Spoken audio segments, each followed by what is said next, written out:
ಹೋರಾಟ ಮಾಡ್ತಕ್ಕಂಥದ್ದನ್ನು ನೋಡಿದೆ. ಯಾರೂ ಕೂಡ ತಿನ್ನೋ ಅನ್ನಕ್ಕೆ ಕುಡಿಯೋ ನೀರಿಗೆ ರಾಜಕಾರಣವನ್ನು ಮಾಡ್ತಕ್ಕಂಥದ್ದು ಅಕ್ಷಮ್ಯ ಅಪರಾಧ. ಅದನ್ನು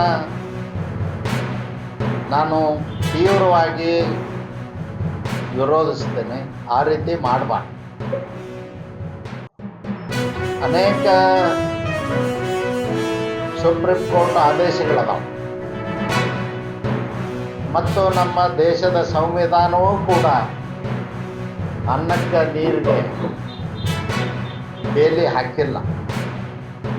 ಅದಕ್ಕಾಗಿ ನಾನು ಅವ್ರಿಗೆ ವಿನಂತಿ ಮಾಡ್ತೇನೆ ಈ ಮಾಧ್ಯಮದ ಮೂಲಕ, ಯಾವ ಕಾರಣಕ್ಕೂ ಈಗಾಗಲೇ ಪೂರ್ಣಗೊಂಡಿರ್ತಕ್ಕಂಥ ಯೋಜನೆ ಚಿತ್ರದುರ್ಗ ಜಿಲ್ಲೆಯ ಹೊಸದುರ್ಗ ತಾಲೂಕಿನ 346 ಜನವಸತಿಗಳು ಹ್ಯಾಬಿಟೇಷನ್ಸ್ ಮತ್ತು ತರೀಕೆರೆಯ 113 ಹ್ಯಾಬಿಟೇಷನ್ಸ್ ಚಿಕ್ಕಮಗಳೂರು ಎರಡೂ ಸೇರಿ 800 ಕೋಟಿ ರೂಪಾಯಿ ಯೋಜನೆಯನ್ನು 2 ಹಂತಗಳಲ್ಲಿ ನಮ್ಮ ಸರ್ಕಾರದಾಗ ಮಂಜೂರು ಮಾಡಿದ್ವಿ.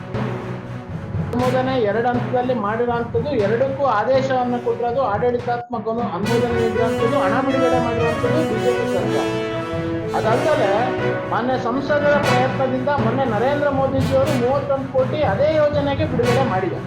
ಅಮೃತ್ ಯೋಜನೆಗೆ ಸ್ವತಃ ಮೊನ್ನೆ ಸಂಸದರು ಹೋಗಿ ಪೂಜೆ ಮಾಡಿ ಅದಕ್ಕೂ ಕಾರ್ಯಾಚರಣೆಗೆ ಇದೇ ನೀರನ್ನು ಬಳಕೆ ಮಾಡಿ ಹೊಸದುರ್ಗ ನಗರಕ್ಕೆ ನೀರು ಕೊಡಬೇಕು ಅನ್ನೋದು 31 ಕೋಟಿ ಕೇಂದ್ರ ಸರ್ಕಾರ ಮತ್ತೆ ದುಡ್ಡು ಕೊಟ್ಟಿದೆ.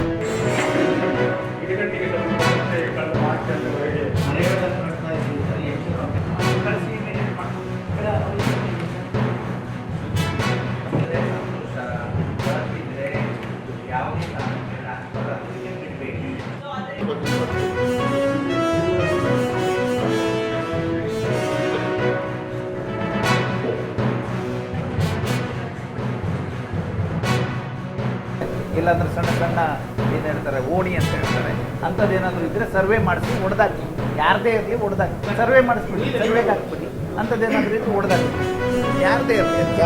ಟೋಟಲ್ ಒಂದು ಇಡೀ ರಾಜ್ಯದ್ದು 650 ಕೋಟಿ ರೂಪಾಯಿ ನಾವು ಒಂದು ಸಲ ರೆಡಿ ಮಾಡಿ ಕೊಟ್ಟರು. ನಮ್ಮಲ್ಲಿ 102 ಕೋಟಿ ರೂಪಾಯಿ ಉತ್ತರ ಕನ್ನಡಕ್ಕೆ ಬೇಕು ಅಂತ ಕೊಟ್ಟರು. ಯಾವುದೇ ಅನುದಾನ ಬರಲಿಲ್ಲ.